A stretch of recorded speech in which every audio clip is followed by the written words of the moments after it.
As Google Drive is an online storage system, and all Google Docs and Google Slides are created and saved to Drive automatically, things can quickly get out of hand unless you have a structured framework or a well organized folder system in place.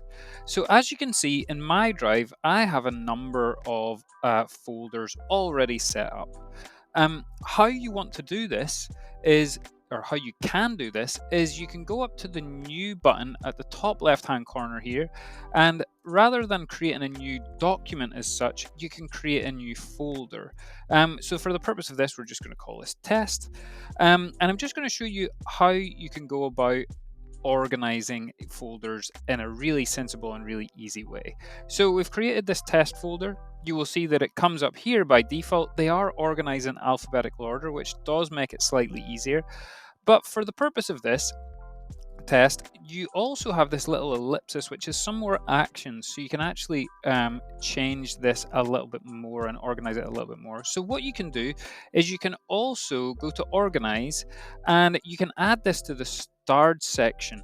So the starred section is the area in which you access most often. So for example, if this test folder was something I access on a daily or weekly basis, I might want to save it to my starred section so that it's even easier for me to find. Equally, if you're happy with it in your Drive and you don't feel the need to add it to your starred section, you can color code it. So I can add this to green and you can see the little folder icon will change to green.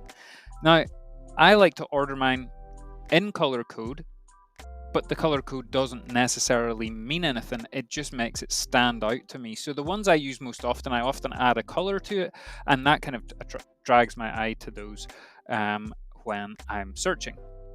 So just to show you what happens if we also wanted to add this to our starred section, you can navigate to your starred section on the left hand side here, and you can see almost all the way down, you go to your starred section, you can see that test folder is in there. So only the folders or files that you star will appear in here. And again, it's just like a more condensed version of all of the files and folders on your Drive. You still have the same options to do the advanced search and search by all different criteria, but it just makes it nice and easy to find. You may have been using Google Drive for a number of years, and after watching this video, you think you need to revisit the organization of your folders.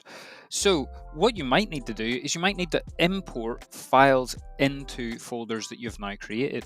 So, let's say, for example, that we wanted to add this file into our test folder. So, we can click on the ellipsis, we can go to Organize, and we can go to Move. What Google do is they nicely ask if you want to move it into a suggested folder, which is often the ones that you've visited most recently. If this is the case and you can find it here, great, that's nice and simple. If you can't find it here and it's one that you haven't visited in a while, you can navigate to all locations and you can search your Drive, your shared drives, etc. to find that folder. So I'm going to click and add that to the test folder.